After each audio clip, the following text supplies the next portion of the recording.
सावन के कई बार 4 सोमवार पड़ जाते हैं, कई बार 5 सोमवार पड़ जाते हैं। 5 सोमवार का आप लोगों ने तो सुन रखा होगा ना, 5 सोमवार की महिमा क्या है। सावन के महीने के 5 सोमवार की महिमा क्या होती है, तो कहा अगर 5 सोमवार सावन के महीने में पड़ जाते हैं तो शिव पंचायत का पूरा पुण्य एक शंकर पर जल चढ़ाने से पूरा फल प्राप्त हो जाता है। शिव पंचायत श्रावण का पहला सोमवार होता है शिव तत्व का, श्रावण का दूसरा सोमवार होता है देवी तत्व का, माँ दुर्गा, माँ भवानी।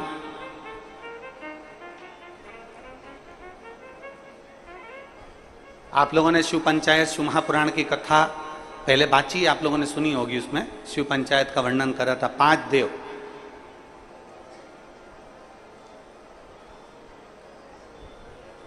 शंकर भगवान, स्वयं पंचदेव में प्रथमता प्राप्त कर कर बैठते, मां दुर्गा, भगवान नारायण शिव पंचायत में, भगवान भास्कर देव और स्वयं भगवान शिव के सुंदर आनंद धारण करने वाले श्री गणेश पंच।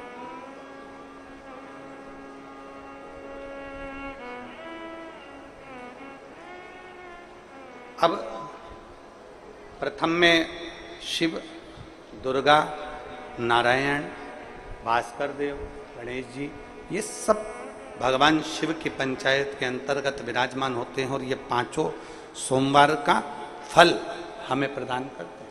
5 सोमवार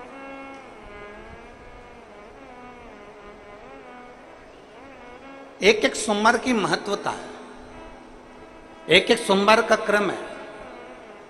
कई माताएं उस क्रम को धारण भी करती हैं, ऐसा नहीं कि कई माताएं नहीं करती हैं, सबका अपना अपना नियम होता है।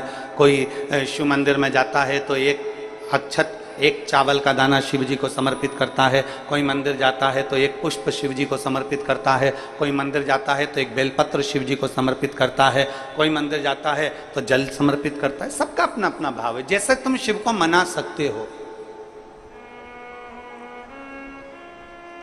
जैसे यहां भगवान शंकर को नहीं जा सकते। हम अपनी कथा में कई बार कहते हैं कि बार बार हार रहे हो, बार बार हार रहे हो और कोशिश करने में पीछे नहीं हट रहे, तो फिर मेरा भोलेनाथ भी साथ देना प्रारंभ कर देता है और एक दिन तुम्हें जीता कर ही मानता है।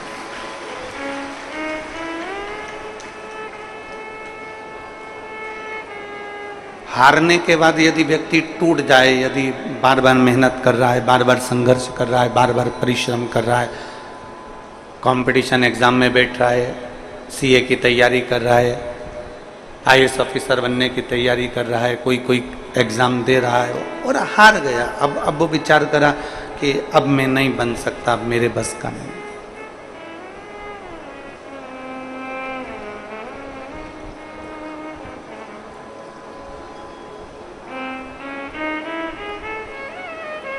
कितनी बेटियां बैठी हैं यहाँ पर और कितने बेटे बैठे हैं यहाँ पर? हाथ उठाओ जरा, बेटी और बेटे जितने बैठे हैं। खड़े हो जरा, खड़े हो जाओ, हो जाओ। मेरे बेटे भी खड़े हो जाए और बेटियां भी खड़ी हो जाए।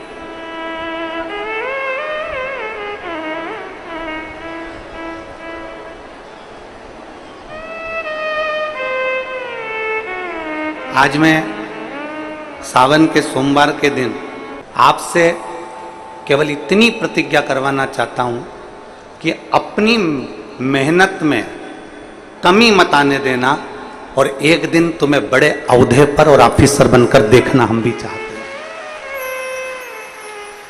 पक्का? दोनों हाथ उठाकर हर हर। इतने नवयुवक बेटा बेटी इस कथा के पंडाल में बैठे हैं, आपसे केवल इतना चाहता हूं कि अपनी लगन और अपनी मेहनत एक इंच भी, एक अंश भी कम मत होने देना। पक्का एक अंश अपनी मेहनत कम नहीं होना चाहिए। जितनी मेहनत हम पहले करते थे उससे 4 गुना मेहनत ज्यादा करेंगे और आने वाले समय में कंपटीशन एग्जाम में बैठकर हम आगे बढ़कर एक ना एक पद अवश्य प्राप्त करेंगे। ये हमारे भीतर का बल। बैठिए, नमन है आपको, बैठिए। साधुता, एक इंच की कमी नहीं आना चाहिए अपनी मेहनत में, एक अंश की कमी नहीं आना चाहिए अपनी लगन में, अपनी परिश्रम में।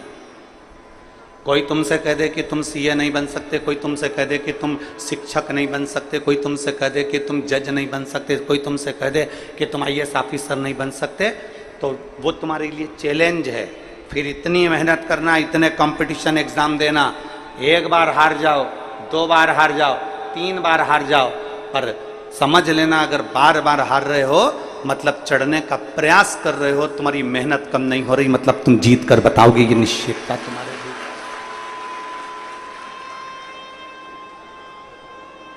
एक विश्वास अपने भीतर उत्पन्न करो।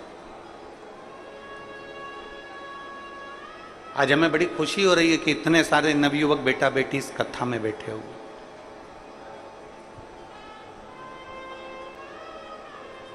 एक अच्छी लगन, एक अच्छी मेहनत व्यक्ति को मंजिल तक पहुंचा देती है।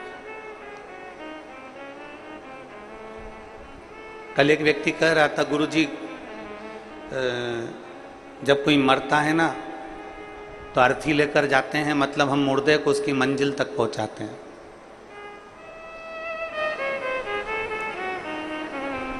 जब कोई मरता है तो हम अर्थी लेकर जाते हैं तो मुर्दे को उसकी मंजिल तक पहुंचाते हैं। हमने उस बेटे से कहा नहीं, आप मुर्दे को मंजिल तक नहीं पहुंचाते, मुर्दा आपको मंजिल दिखाकर आता है कि यहाँ लास्ट का स्टेज है, या आखिरी मंजिल। आप मुर्दे को मंजिल तक नहीं ले जा रहे, मुर्दा आपको मंजिल दिखा रहा है कि अंतिम बिंदु यहां है, आखिरी यहां पर है।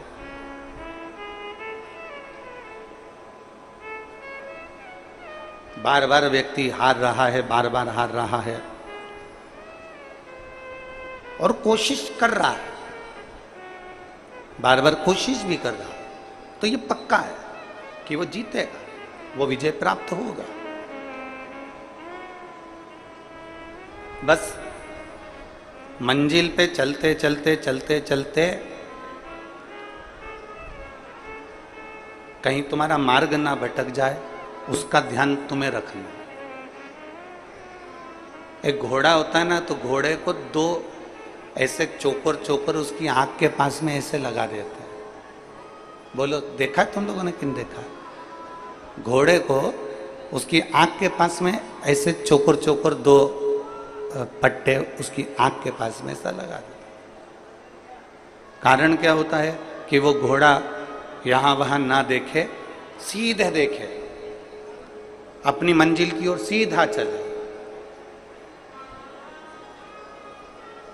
अगर वो इधर उधर देखेगा, हरी घास यहाँ मिल गई, हरी दूबा यहाँ मिल गई, वहाँ खाने बैठ गया, कहीं मालूम पड़ा कि चना मिल गया, चना खाने बैठ गया, कुछ मिल गया, कुछ खाने बैठ गया, इधर देखा, इधर कुछ खाने बैठ गया, आगे गया तो आगे कुछ मिल गया, तो उसने उसकी आंखों पर 2 पट्टी बांध दी कि वो सीधा देखे।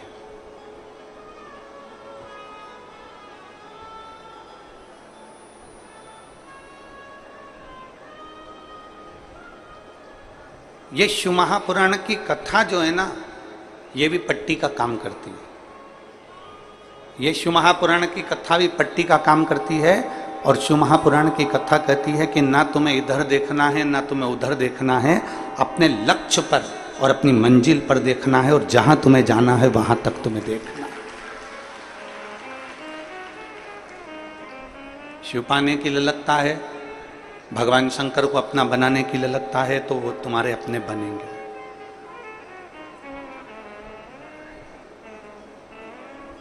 एक मंजिल तक पहुंचने की ललकता है तो वो मंजिल तक पहुंचोगे। केवल तुम्हारा विश्वास जागृत होना चाहिए।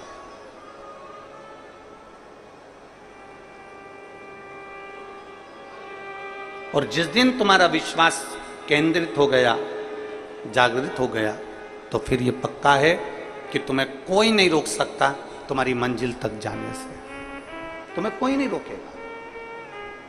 और मैंने तेरे ही भरोसे बाबा, तेरे ही भरोसे हवा बिच उड़ती जावांगी बाबा, डोर हथों छड़िया मैं कटी जावांगी। भोले मैं तेरी शंभु मैं तेरी हवा बिच उड़ती जावांगी बाबा, डोर तो छड़ना मैं कटी जावांगी। भोले मैं तेरी पतंग। शिव पुराण लिखी गई कागज के ऊपर,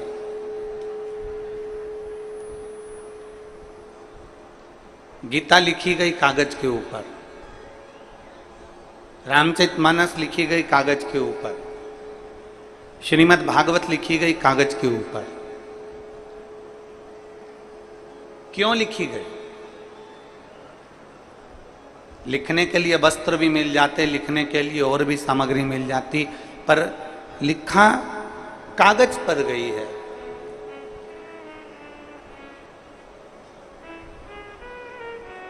क्यों लिखी गई? अखबार भी तो कागज का ही होता है। अरे बोलो तो जम के होता है। न्यूज़ भी तो अखबार पर लिखी जाती है। बहुत सारे ऑफिस में कार्य होते हैं, वो भी कागज पर लिखे जाते हैं, वो भी कागज के ऊपर ही अंकित होते हैं। बहुत सारी बातें होती हैं जो कागज पर लिखी जाती है, पत्र भी कागज पर लिखा जाता है, ऑफिस का वर्क भी सारा कागज पर होता है, होमवर्क भी कागज पर होता है, किताबें भी कागज पर होती हैं, और अखबार की जो न्यूज़ की कथाएं हैं, कहानियां हैं, काव्य है, सब अखबार पर लिखे जाते हैं। न्यूज़ भी अखबार पर लिखी जाती है, मैगजीन भी अखबार पर कागज पर लिखी जाती है, और पुराण, शास्त्र, गीता, रामायण, ये सब कागज पर लिखे जाते हैं। तो उस कागज में और उस कागज में अंतर क्या?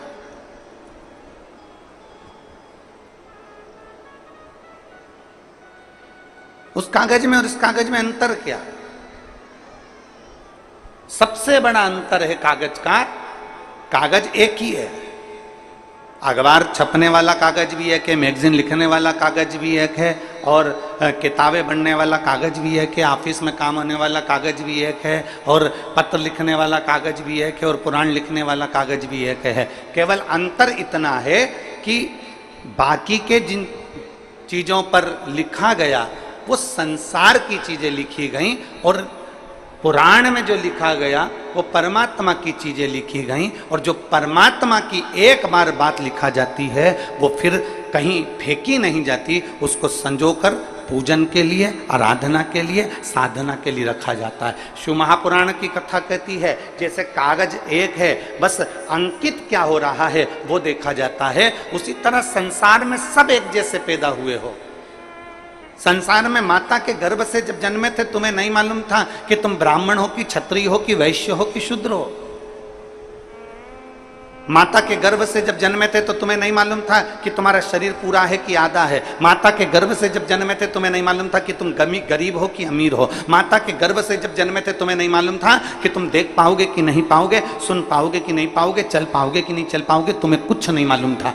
भगवान जब जन्म देता है एक जैसा देता है, कागज एक जैसा रहता है, बस हमें ये अपने ऊपर निर्भर करना पड़ता है कि हमें बड़े होते होते हमें अपने दिल पर क्या अंकित करना है। हमें संसार की वस्तुओं को अंकित करना है कि परमात्मा की वस्तु को अंकित करना है। हमें किस मंजिल की ओर जाना है, हमें नीचे की ओर जाना है कि आगे की ओर जाना है, हमें किस दुकान पर जाकर बैठना है, हमें किस गुमठी पर जाकर बैठना है, हमें किसकी संगत में बैठना है। हम कहीं खाने पीने वालों की संगत में तो नहीं बैठ गए, हम कहीं मदरा पीने वालों की संगत में तो नहीं बैठ गए, हम कहीं किसी जुआरी की संगत में तो नहीं बैठ गए। यह हमारे ऊपर निर्भर करता है कि हमारी संगत कैसी है। अंकित हमें करना है। जब भगवान ने पैदा करा तब ये नहीं बताया कि तू ब्राह्मण है कि क्षत्रिय है कि वैश्य है कि शूद्र है। भगवान ने जब पैदा करा तो ये नहीं बताया कि तेरा शरीर कैसा है। परमात्मा ने तो ये देखा कि तेरा कर्म कैसा है, उस कर्म के हिसाब से तुझे जन्म दे दिया और जन्म देकर तुझे संसार में भेज दिया।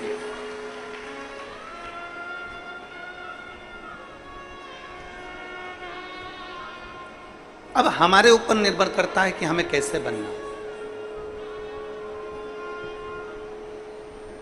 एक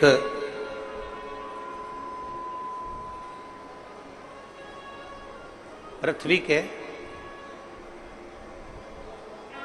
वीर योद्धाओं में,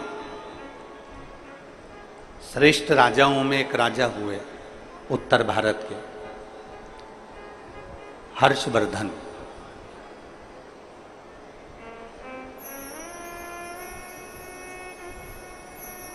उत्तर भारत के जिन्होंने कन्नौज को अपना राज्य बनाया और उत्तर भारत और पूरे भारत में उनका साम्राज्य रहा, हर्षवर्धन। बड़े वीर राजा थे, बड़े श्रेष्ठ।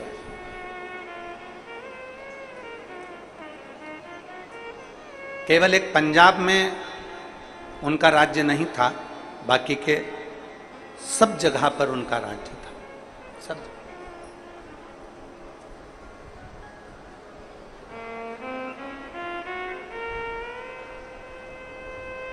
एक बार हर्षवर्धन राजा जी से पूछा गया कि आपने प्रत्येक भारत के एक एक राज्य को अपना बना लिया, पंजाब को आपने अपना नहीं बनाया, उसका कारण क्या था? हर्षवर्धन राजा ने जो कहा वो बड़ा श्रेष्ठ कर कहा। हर्षवर्धन राजा ने कहा कि पंजाब की धरा पर गुरु नानक देव जी प्रगटे और गुरु नानक देव जी ने अपनी वाणी में, अपने लेख में, अपनी गुरुवाणी में एक एक बंदे को, बंदा मतलब एक एक व्यक्ति, ईश्वर से जोड़ने का प्रयास किया। और जब वो ईश्वर से जुड़ चुके हैं तो फिर मुझे अपने राज्य का फैलाना करने की जरूरत नहीं है।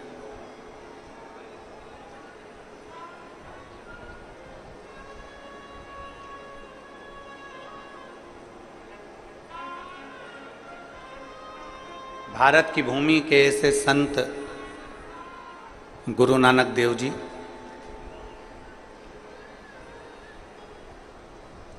जो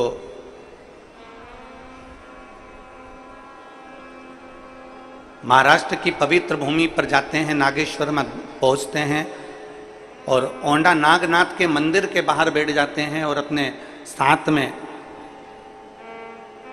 बैठे हुए संतों से कहते हैं कि पुकारो, नामदेव जी, अगर तुम्हें मंदिर के लोगों ने पीछे पटक दिया है तो भगवान शंकर को पुकारो, भगवान शिव के प्रति अगर आपकी भक्ति दृढ़ होगी तो यह मंदिर का दरवाजा भी पलट जाए।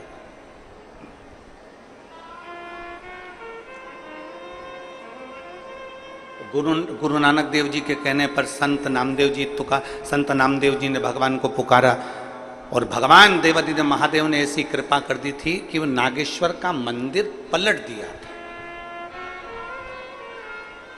आज भी अगर महाराष्ट्र में आप दर्शन करने जाएं तो बड़ा सुंदर शिव का मंदिर है औंडा नागनाथ का। आप लोगों में से कोई गए दर्शन करने के लिए? कोई गए हो तो हाथ उठाओ जरा। गए और बहुत अच्छी बात है। कभी अगर मौका मिले महाराष्ट्र में तो औंडा नागनाथ जी का मंदिर बड़ा सुंदर। बस ये है कि वो थोड़ा मंदिर में जो शिवलिंग है वो छोटा सा नीचे की ओर है, तो थोड़ा धीरे से उसको जाना पड़ता है। एक दो लोग जाते हैं, फिर एक दो लोग निकल जाते हैं, तब एक दो लोग अंदर जाते हैं। ऐसा मंदिर का केवल एक भक्त के लिए। गुरु नानक देव जी के कहने पर, संत नामदेव जी के कहने पर भगवान शंकर ने अपने मंदिर का दरवाजा बदल दिया था।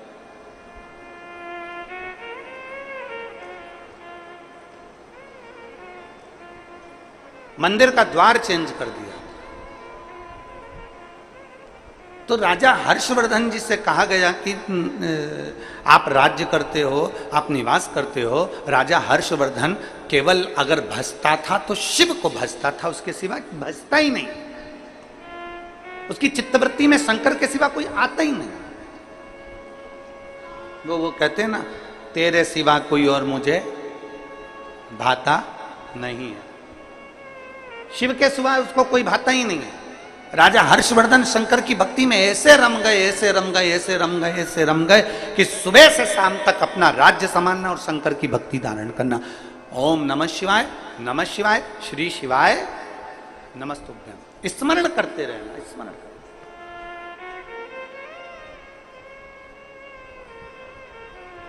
हमने इस पवित्र शिव महापुराण की कथा में सावन के महीने में आप और हमने सबने सुना कि सावन का महीना चल रहा है।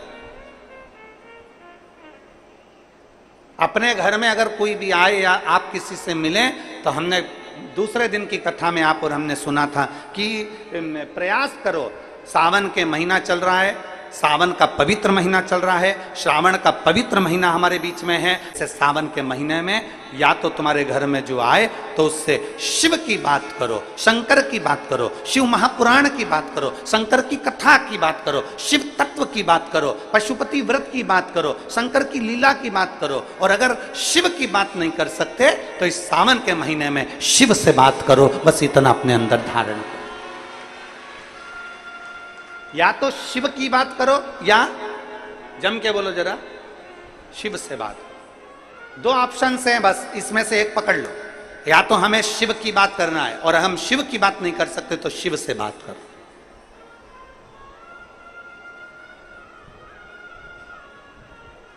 हम लौकिक बात क्यों करें, हम सांसारिक बात क्यों करें? कई लोग ऐसे होते हैं जो दिन भर कथा में बैठे बैठे इसकी निंदा कर दो, उसकी निंदा कर दो। मालूम पड़े शिव पुराण तो कम सुना पाए, भागवत तो कम सुना पाए, रामायण तो कम सुना पाए, गीता ज्ञान तो कम दे पाए। मालूम पड़ा निंदा निंदा निंदा निंदा में पूरा समय निकल गया। ना, हमें किसी की निंदा ना करते हुए हमें तो केवल भगवान की, या तो शिव की बात करो या शिव से बात करो। सावन में बस इतना ही करो। हर्षवर्धन भगवान शिव की भक्ति में रमा रहता था, शंकर के सिवा कोई भाता ही नहीं था उसको। शिव शिव है।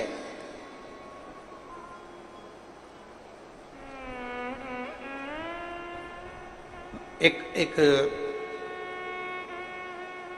मां अहिल्याबाई होलकर और दूसरे हर्षवर्धन, तीसरे वीर शिवाजी, छत्रपति शिवाजी। छत्रपति शिवाजी ऐसे भारत के कई राजा, भारत की कई रानी, भारत की भूमि के कई महाराजा जिन्होंने इस पृथ्वी पर अपना अखंड राज्य करा और संसार को दिया है, वो शंकर को अपना लक्ष्य बनाकर चलते थे। जैसे मां अहिल्याबाई होलकर, मां अहिल्याबाई होलकर जब भी अपना पत्र लिखती थी, उस पत्र में कभी नहीं लिखती थी कि अहिल्याबाई का आदेश। कभी नहीं लिखा कि मां अहिल्या का या राजमाता अहिल्या का आदेश। जब भी पत्र मां अहिल्याबाई लिखती थी तो उसमें लिखती थी शिव का आदेश, महादेव का आदेश। अपने पत्र में कभी नहीं लिखा उसने माता, कभी नहीं लिखा उन्होंने कि मेरा आदेश। उन्होंने कभी नहीं लिखा मां अहिल्याबाई ने कि मेरा आदेश है। उन्होंने तो लिखा महादेव का आदेश है, उन्होंने लिखा कि शिव का आदेश है, उन्होंने लिखा शंकर का आदेश है। मेरा आदेश नहीं, ये मेरा आदेश नहीं है, ये शिव का आदेश है। और मतलब शिव का आदेश है तो पूरा कौन करेगा? शिव ही करेगा। आप लोग इतने सारी मात्रा में कथा सुनने आए हो, लाखों की संख्या में आए हो, जहां तहां जगह मिली होगी, नहीं मिली होगी, गीले में सूखे में कहीं कहीं बैठे हो, अपना व्यवस्था खुद कर कर कथा सुनने के लिए आप लोग आए हो, तो तुम्हें तुम ये ना सोचिएगा कि आपको कथा सुनने के लिए किसी ने बुलाया है, आपके घर में कोई पीला चावल देने गया, आपके घर कोई निमंत्रण देने गया, आपके घर में कोई अनाउंसमेंट करने गया। आपने तो केवल टीवी के माध्यम से सुन लिया, आपने तो केवल विश्वास के माध्यम से, किसी के माध्यम से सुन लिया, मोबाइल के माध्यम से सुन लिया कि कथा हो रही है, और आपके दिल में एक भरोसा जागृत हो गया। मतलब आपके हृदय में शंकर आकर बैठ गया, और कथा आप सुनने नहीं आए हो, कथा आपके अंदर बैठा हुआ शंकर कथा सुनने के लिए आया। ये आदेश उसका है, अपना नहीं।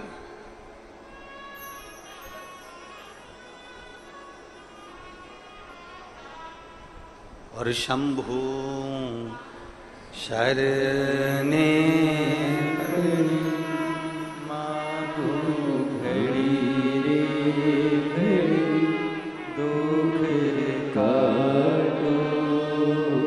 दया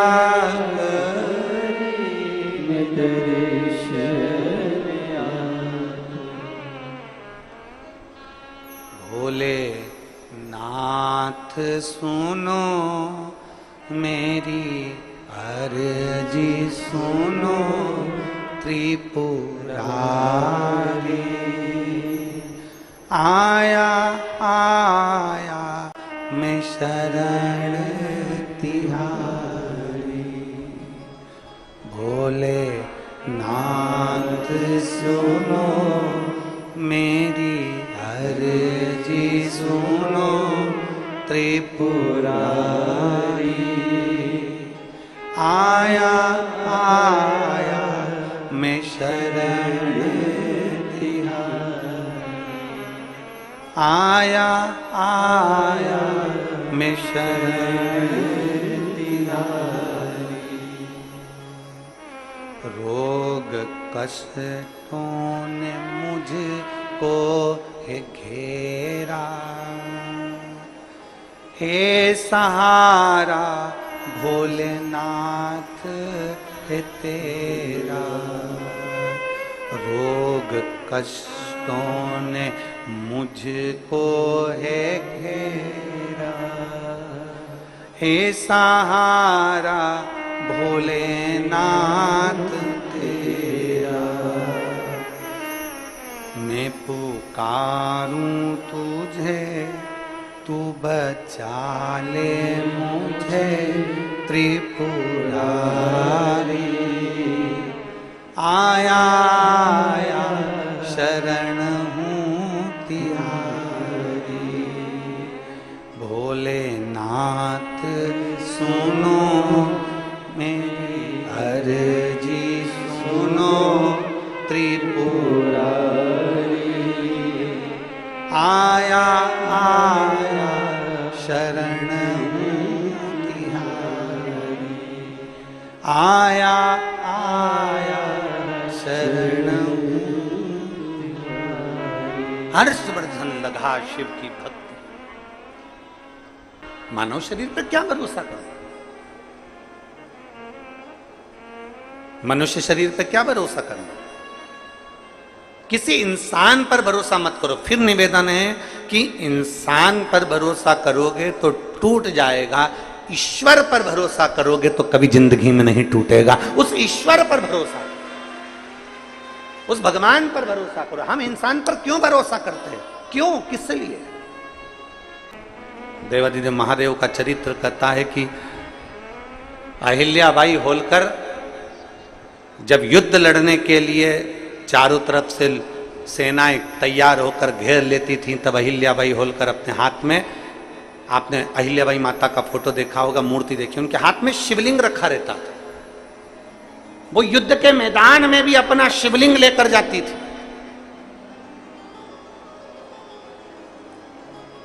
वो घर से निकलती तो अपने शंकर के शिवलिंग को साथ लेकर जाती थी। हम आपसे नहीं कहेंगे कि आप अपना शिवलिंग साथ लेकर जाओ, हम इतना जरूर कहेंगे कि आप शिवलिंग साथ लेकर मत जाओ, पर शंकर को जल चढ़ाकर वो जल जब पियोगे वो तुम्हारे पेट में 24 घंटा रहता है, वो तुम्हारे साथ शिव के रूप में जाए। हम आपसे ये नहीं कहेंगे कि आप शिवलिंग लेकर साथ चलो। आपके गले में जो रुद्राक्ष की माला पड़ी है, आपके गले में जो रुद्राक्ष पड़ा हुआ है, वो रुद्राक्ष आपके गले में शंकर का एक तत्व है, शिव तत्व है।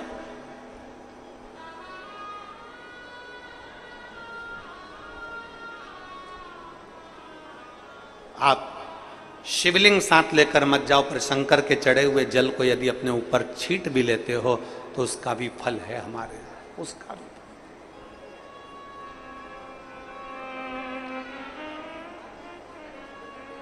एक महाराष्ट्र की एक माता जी ने प्रश्न किया सीहोर ऑफिस में व्हाट्सएप पे कि गुरुजी से एक बात पूछना कि हमारे महाराष्ट्र में तो सावन अभी चालू होगा, अभी हमारे महाराष्ट्र में सावन चालू नहीं हुआ, क्योंकि वो 15 दिन बाद चालू होता है महाराष्ट्र में सावन। अब हमारे महाराष्ट्र में सावन जब 15 दिन बाद चालू होगा तो हम शिवरात्रि की पूजन कैसे करेंगे, फिर हम शिवरात्रि कैसे करेंगे? तो हमारा निवेदन है संपूर्ण मराठियों से, संपूर्ण महाराष्ट्र में निवास करने वालों से, और जिन जिन के अभी सावन अभी चालू नहीं हुआ उनसे भी निवेदन है, पूजन है। आप तो ये मानकर चलो ना कि हम शिव को भज रहे हैं, और शंकर को भजने के लिए कोई मुहूर्त, कोई समय, कोई दिन, कोई पल, कोई घड़ी नहीं। शंकर को पाने के लिए तो बस तुम दिल से जिस दिन पुकारोगे शंकर तुम्हारे सामने हो। शिव को दिल से पुकार लो, वो तुम्हारे सम्मुख में होगा।